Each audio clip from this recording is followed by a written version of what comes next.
La pluie tombait en nappes douces et régulières, recouvrant le sol d'un film brillant et glissant.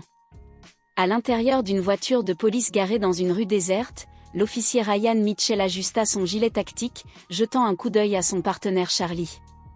Le berger allemand était assis droit sur le siège passager, ses yeux perçants scrutant leur environnement.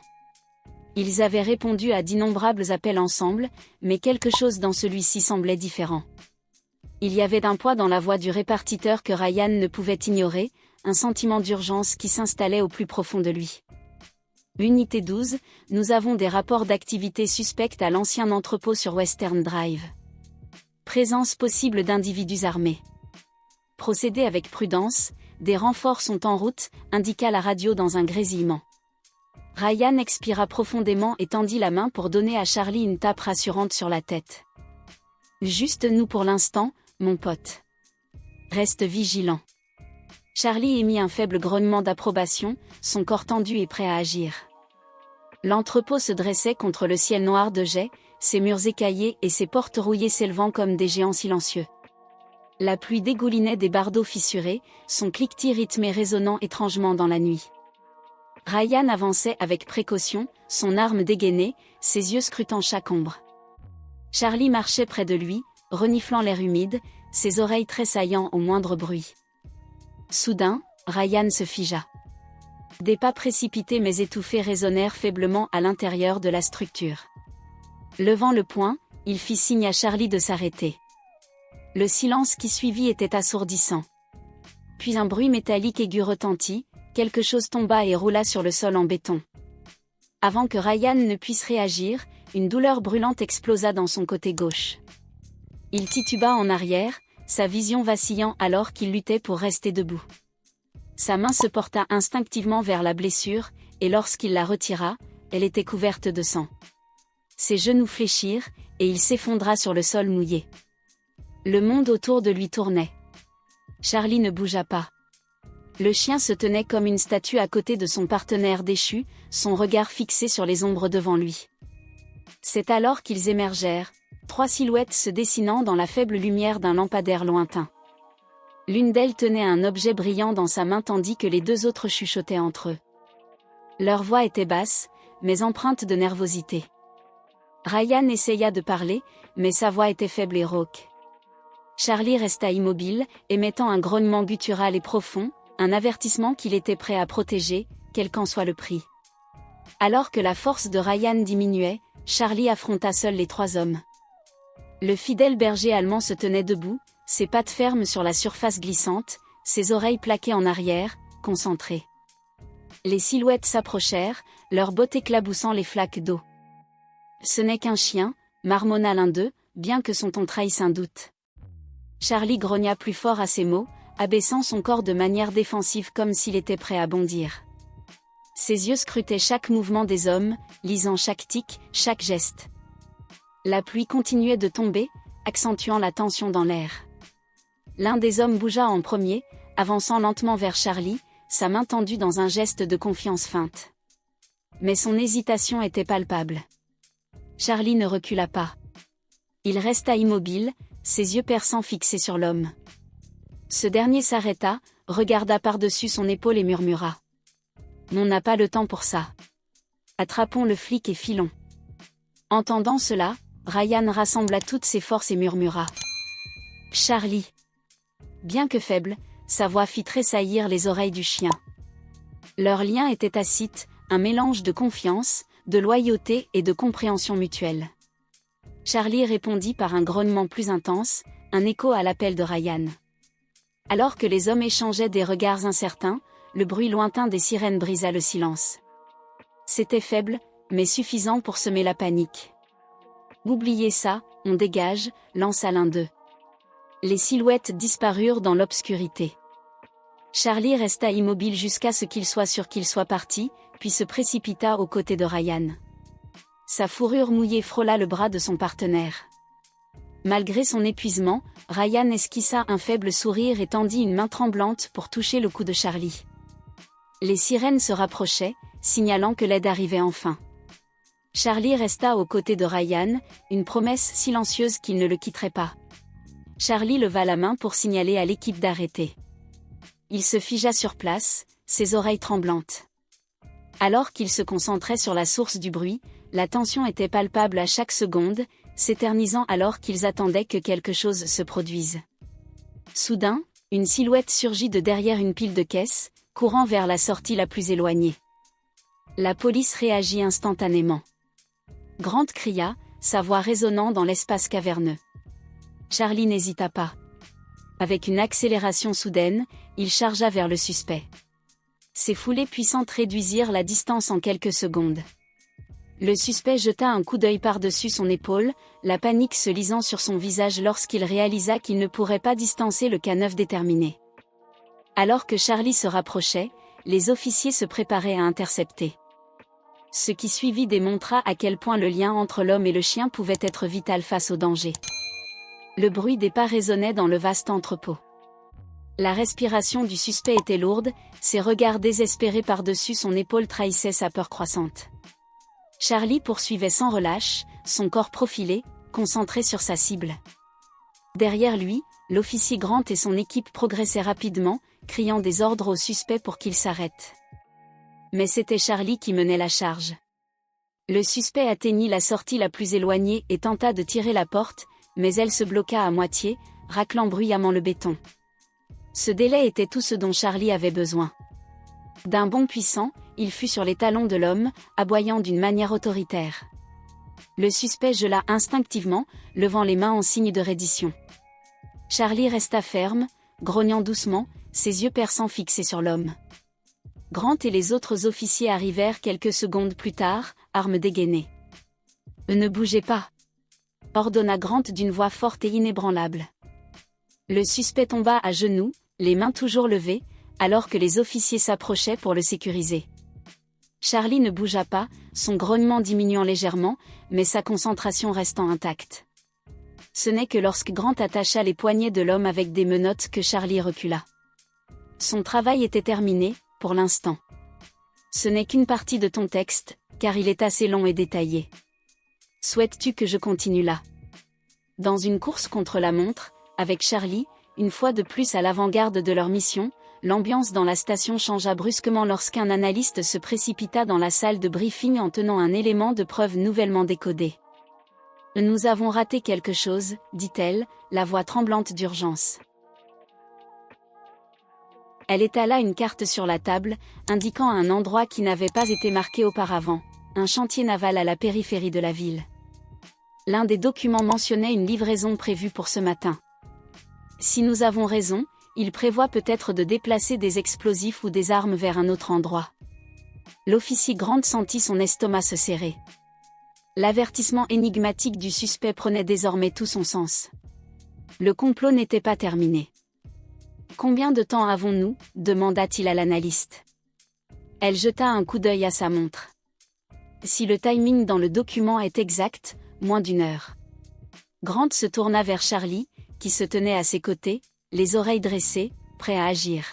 « Allons-y » dit-il fermement. Il rassembla son équipe, et, en quelques minutes, ils fonçaient vers le chantier naval, sirène hurlante. Lorsqu'ils arrivèrent, le chantier était étrangement silencieux. Les énormes conteneurs d'expédition se dressaient comme des monolithes sous le ciel gris du matin. Grant sortit de la voiture, scrutant la zone, tandis que Charlie sautait à ses côtés. Le nez du chien se mit immédiatement au travail, reniflant l'air et guidant l'équipe vers le cœur de la cour. Les officiers échangeaient des informations, leurs regards balayant les piles imposantes de conteneurs. Chaque pas résonnait de manière inquiétante sur le sol en béton. Charlie s'arrêta soudainement près d'un groupe de conteneurs. Son corps se tendit, et son nez se pressa contre le sol. Il aboya brusquement, signalant à l'équipe de se concentrer sur un conteneur particulier. Grant fit signe aux officiers de sécuriser la zone, puis inspecta le conteneur. La serrure avait été cassée, et la porte était légèrement entr'ouverte. Grant l'ouvrit avec précaution, révélant des caisses remplies de matériaux qui pourraient être utilisés pour fabriquer des explosifs. C'était une cache, et il l'avait trouvée juste à temps. Alors que l'équipe travaillait rapidement pour sécuriser les preuves, un cri retentit. Nous avons du mouvement de l'autre côté de la cour. 2 silhouettes surgissaient d'une pile de conteneurs, tentant de s'échapper. Charlie n'hésita pas. Avec un élan d'énergie, il s'élança à leur poursuite, sa vitesse inégalée comblant rapidement la distance. Grant et les autres suivirent, mais il était clair que Charlie atteindrait les suspects en premier. L'un des suspects trébucha, perdant pied sur le sol glissant. Charlie le rattrapa en quelques secondes, se tenant en garde sur lui tout en aboyant pour alerter les officiers. L'homme, figé, leva les mains en signe de reddition. Cependant, le deuxième suspect continua de fuir, se précipitant vers un camion garé près du bord de la cour. Grant cria à Charlie de l'intercepter. Le chien fonça vers le camion à une vitesse implacable. Le suspect grimpa dans la cabine et tâtonna avec les clés, mais avant qu'il ne puisse démarrer, Charlie sauta sur le marchepied en aboyant férocement. Pris de panique, l'homme laissa tomber les clés. Grant et les autres officiers arrivèrent quelques instants plus tard, tirèrent le suspect hors du camion et le mirent en état d'arrestation. La scène retomba dans un étrange silence, seulement interrompu par le son des sirènes lointaines des renforts. Alors que les suspects étaient escortés, Grant s'accroupit à côté de Charlie, qui haletait mais restait alerte, sa queue remuant légèrement. « Tu l'as fait, mon pote, » dit Grant, sa voix pleine de fierté. « Tu les as arrêtés. » Charlie se pencha dans la main de Grant, qui lui gratta affectueusement derrière les oreilles. Le lien entre eux semblait plus fort que jamais. À proximité, les officiers sécurisaient l'argent et les explosifs, garantissant que les matières dangereuses n'atteindraient jamais leur cible. De retour au poste, la nouvelle des actions de Charlie s'était répandue. Les officiers se rassemblèrent pour saluer l'équipe, offrant des applaudissements et des tapes dans le dos. Plus tard dans la journée, Grant emmena Charlie rendre visite à Ryan à l'hôpital. Bien que faible, Ryan réussit à sourire lorsque Charlie entra dans la pièce, sa queue remuant furieusement. « Tu m'as sauvé la vie », murmura Ryan, tendant une main pour caresser la fourrure de Charlie. Le chien lui répondit par un doux mouvement, comme une promesse silencieuse qu'il le protégerait toujours, quoi qu'il arrive. La mission était terminée. Les suspects étaient appréhendés, et la ville était en sécurité, tout cela grâce au courage incroyable de K9 Charlie. Ses actions resteraient gravées dans les mémoires, comme un témoignage du lien indestructible entre l'homme et le chien. Quelques jours après l'opération, Charlie et Grant étaient de retour au poste. L'ambiance était plus détendue, mais un sentiment de fierté flottait dans l'air. Charlie était devenu une véritable célébrité parmi les officiers, qui ne cessaient de parler de sa bravoure. Pourtant, Grant savait que leur travail n'était jamais réellement terminé. Une nouvelle mission se profilait à l'horizon. Les analyses des documents trouvés dans le conteneur avaient révélé des indices inquiétants. Une organisation plus vaste semblait être derrière le réseau d'armes et d'explosifs, et le chantier naval n'était qu'un maillon de la chaîne. Lors d'une réunion de briefing, le capitaine exposa les faits. Nous avons identifié une autre cache potentielle, dans un entrepôt à la frontière. Les suspects appréhendés ont parlé d'un transfert imminent, prévu pour cette nuit. Grant, on aura encore besoin de toi et de Charlie sur ce coup. Grant acquiesça sans hésiter, puis jeta un coup d'œil à Charlie, qui était assis à ses pieds, le regard vif, prêt à tout. Une tape sur la tête de son fidèle compagnon suffirait pour sceller leur détermination. On est prêt, capitaine. Cette fois, l'équipe devait se déplacer dans une zone plus isolée et plus dangereuse. L'entrepôt en question était surveillé par des drones et des sentinelles armés.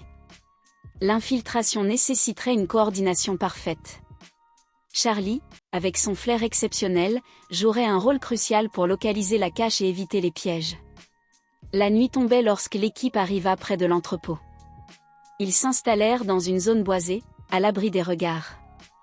Les ordres étaient clairs, neutraliser les suspects et sécuriser les preuves sans déclencher d'affrontements inutiles. Grant mit un genou à terre pour attacher une petite caméra au harnais de Charlie. « Allez, mon grand, montre-leur ce dont tu es capable », murmura-t-il. Charlie renifla l'air avec intensité, captant déjà des odeurs suspectes dans le vent froid de la nuit.